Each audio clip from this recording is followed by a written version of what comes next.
how many of you like traveling? Wow. I do too. What is the one thing that you hate about traveling? Coming back. Waiting. Crowd. Dirty restrooms. Okay. The one thing I personally hate about traveling is waiting.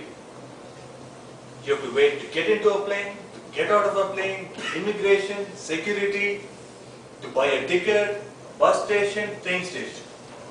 You have to wait everywhere you go. Unless you belong to a separate strata of people, like politicians or movie stars, you have to wait everywhere you go. Now what do you do while waiting? You can hum a song, you can think of personal life, work life, or notice the people around you. As Tim says, you can read a book, or you can start a conversation with a fellow in the waiting with you. Now how do you start a conversation? Fellow Toastmasters and guests, starting a conversation with an unknown person is a science altogether by itself. You can find a lot of self-help books which give you information as to how to start a conversation. Let me add my 2 cents worth of advice to start a conversation. Let me create a scenario for you. Say you are waiting at an airport terminal. There is a delay, as usual, for boarding the plane. While you are waiting, you can start complaining about the airline or the airline crew with the person next to you. 9 times out of 10, this person will agree with you and give you his or her own view. It's like fish diving into water. Whenever you want to start a conversation, you start complaining. People will always agree with you and give you their view. Now, you can start a conversation, but before you do that, you have to sense their frustration before you do it. If you feel that they are not frustrated enough or they are not a little angry about the situation, you might at the most get a nod or a grunt from them. Nothing more. Now, if you are trying this with the person of the opposite sex, of the same age group as you, you better be well dressed. Because I've noticed, somehow, women don't slap or call security on people who are well dressed. They don't call security on people who are well dressed. I don't know why, I don't know what their perception is, but they don't. You can try this, starting a conversation in any public utility place. Elevator, standing in the cafeteria, food line, anywhere. But one thing you have to make sure is to stop after one round of conversation.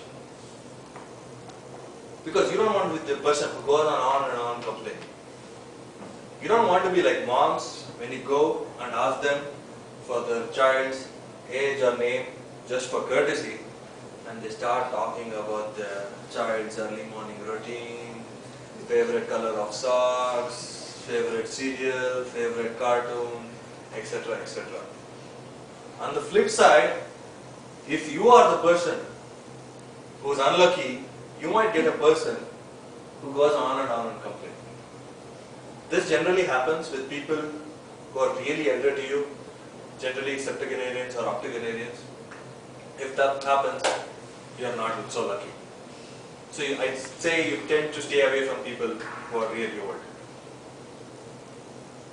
Now, after they start talking to you, you can add your own experiences so that you can add fuel to the conversation and you can go on. After a few sentences, you can talk about their introductions, where they're from, etc., etc. But after your initial round of conversation, after your initial complaint, if they don't respond back, then you wait for some time and then try again later. Even if they don't respond after the second attempt, that means they are in no mood for your conversation with you. probably they're thinking about something else, or probably they don't like the look of your face. So if you're trying this at an airport terminal, make sure you don't look like a terrorist. If you do, you'll have the security on you in no time. What I have stated above will always work because people in general love to complain.